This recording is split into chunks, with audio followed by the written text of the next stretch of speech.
What's happening? All right, been a while since we've been away. Been working on some stuff, lots of different things happening with the charger project, and moving a lot of different things at different times here. But a big day for me here with the project is getting the motor picked up. So the guys I'm working with on the charger restoration at Finer Details in Danville, Indiana, set me up with Jay over here at M&R Machine shop.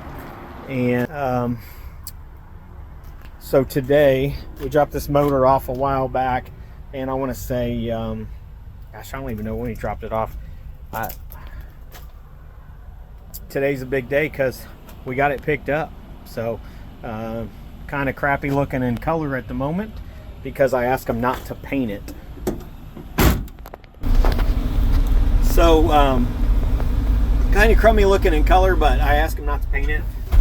Working with the guys that are doing the restoration, we decided it would look better if we used a higher quality paint that didn't burn off so easy. And so we are going to put it on an engine stand, on a run stand, run it, make sure it doesn't have any leaks, make sure it doesn't have any problems, and then we're going to get it painted at that point in time. So it kind of looks like garbage at the moment, just intentionally, because I didn't want them to paint it with cheaper paint that's going to burn off and over time, because I intend to drive this thing and get some use and enjoyment out of it. So sorry about that. I had a quick little issue. It turned the corner and it just the way I had it ratchet strapped down, it just tilted over into the shelf in the back there. So didn't fall over, but just fell enough. Wanted to get it fixed. So anyway, what did we do? 383 Magnum. To my understanding, that's a 383 with 440 cylinder heads. Complete rebuild. Took it apart. And here's what we decided to do. We're talking with Jay and looking at the history of these engines and problems and things that they have incurred over time. We were pulling it down. We wanted to run on unleaded gas today. Last time it ran was on leaded, so thing got a complete valve job, new seats. We did recondition the existing valves, but everything else is new. The springs, retainers, all that stuff. So that was one thing. We put a domed forged piston in it with new rings. We did use the old rods, all new bearings, rod bearings, main bearings. Had the crank balanced, and is a little bit out of round on a journal, so had to go 10-10 on the crank to get everything back perfect, which is what I was looking for. So we did put a new cam in it. Because these motors have lifter issues, known to have lifter issues, and the last thing I wanted to do after spending several $1,000s having a motor rebuilt, last thing I wanted to do was have a lifter go bad and have to take the thing right back apart. So I made the decision with Jay's help. We decided to get a new camshaft made for it, put roller lifters in it, which we did. We put adjustable rocker arms in it, and so now the rocker arms are fully adjustable, and that caused, so we new camshaft, new roller lifters, new push rods, and rocker arms. The rocker shafts and all of that stuff are still the same. The rocker arms themselves are new and fully adjustable. So the rest of the stuff, ended up putting a new oil pump on it. The input shaft the hex had a pretty good twist in it, and it just, again, after all the effort and money to get this thing tuned up, we didn't want it to go bad on something as silly as the shaft twisting off and starving it for oil, and having an issue there. So what else went into that thing? That's pretty much it. The gist of it, your normal rebuild stuff,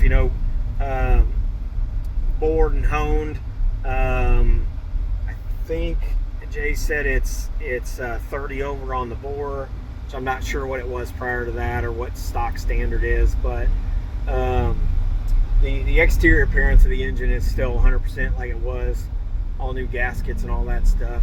All that stuff remains the same.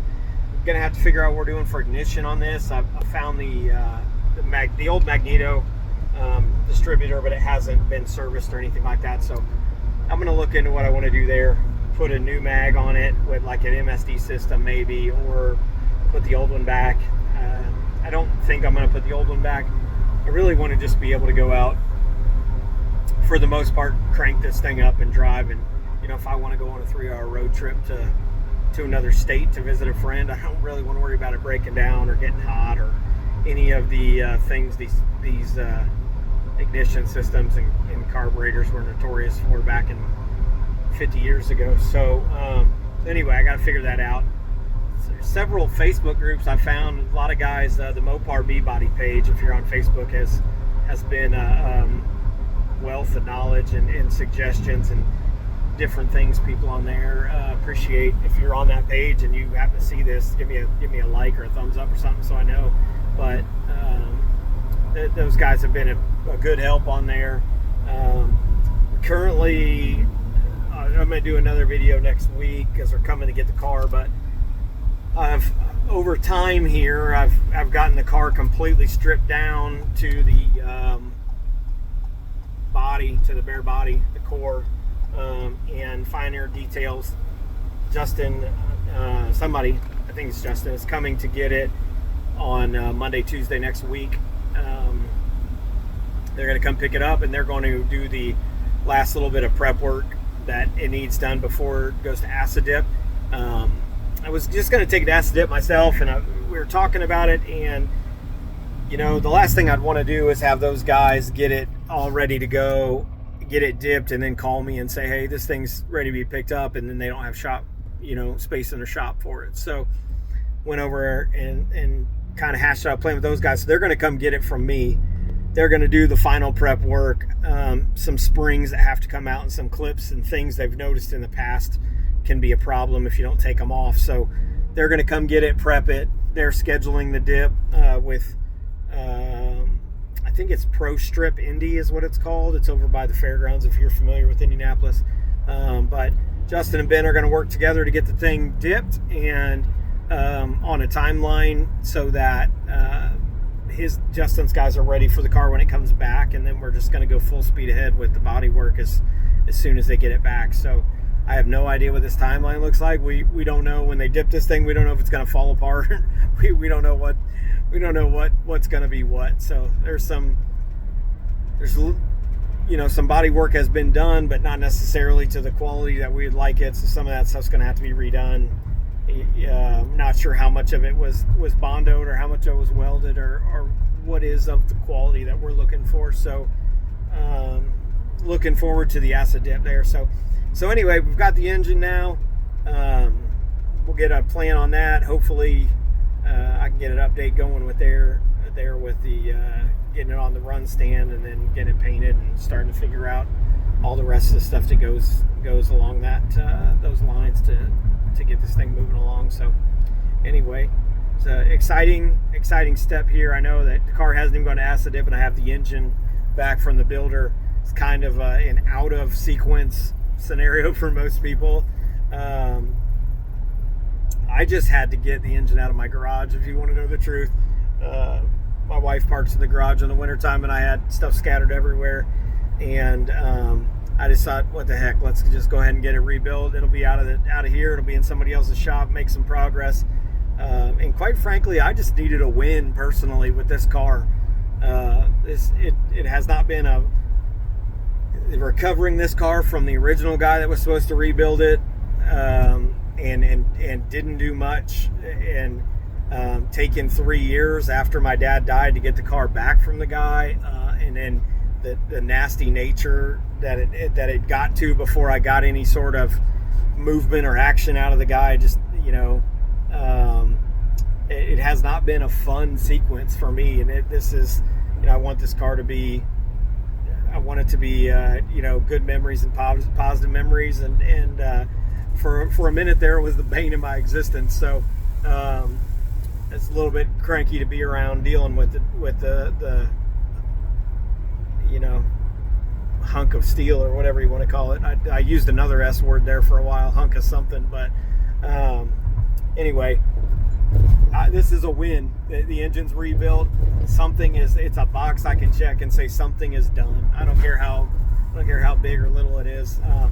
It's paid for. I don't, if there's not a debt out there laying on it, it's a closed loop because it's another place I don't have parts, which I'll get into, but I feel like I got parts shipping all over the country right now between the heater core box and the steering wheel and the steering column and the carburetor, and I just got stuff all over the place getting rebuilt. And really what I'm trying to do is use people who are, they don't do everything, but they're really good at what they do. So again, most of these folks I've been reaching out to, they come highly recommended on some Facebook groups and post after post recommending these people for whatever service it is they provide. And I've reached out to them and had conversations, and they've been good with what companies to call and who makes quality products and who uses the cheap stuff that you don't want to buy. And it's been a learning experience. It's a little addictive. I probably spend too much time doing research,